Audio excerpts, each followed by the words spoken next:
Okay, hello everyone, and welcome back to Common English Mistakes. Don't just learn, improve. So today I've got one more comparatives and superlatives video for you. This time looking at the different ways we can use them. So I've got two mistakes people make with the structures we use with superlatives, and a couple of ways we can use comparatives. So anyway, the first mistake is up here. This restaurant is fantastic. It's the best food I'm ever eating. So just pause the video, try to correct the sentence. And well done if you said, it's the best food I've ever eaten with present perfect. So if we use superlatives as fact, we're just going to use present simple. For example, Seoul is the biggest city in South Korea. If we're talking about something specific in the past, we might use past simple. I thought the woman gave the best performance.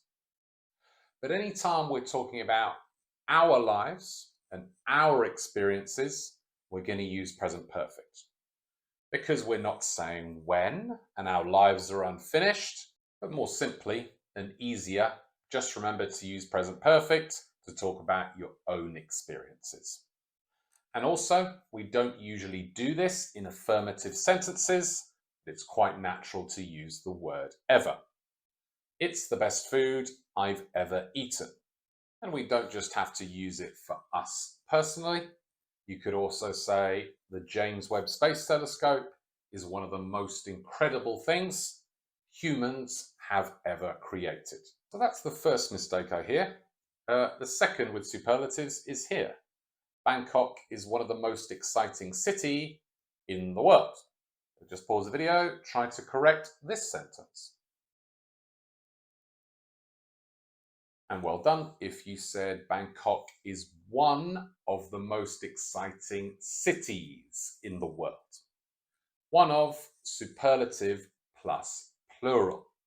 And this one is quite useful because there's not always a clear or obvious number one, best, top of something. So it is useful to be able to say there are many exciting cities in the world and Bangkok is one of the most exciting.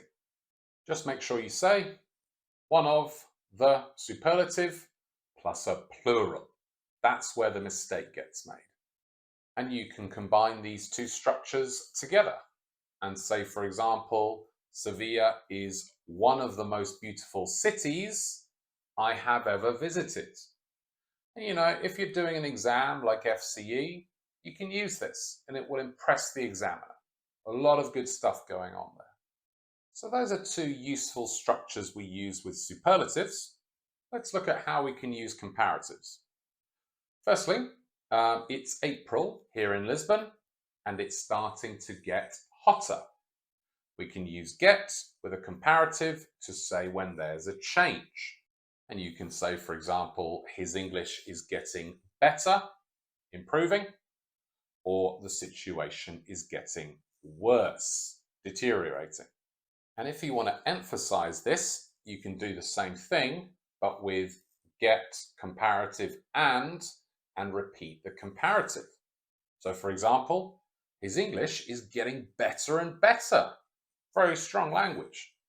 Or the situation is getting worse and worse. A really bad situation. And the final way we can use comparatives is with these things which I think are called correlative comparative constructions, although to be honest, that name is way too confusing. Basically using the comparative, comma, comparative. For example, you say to your friend, can I invite my friend to your party? And they go, sure, the more the merrier.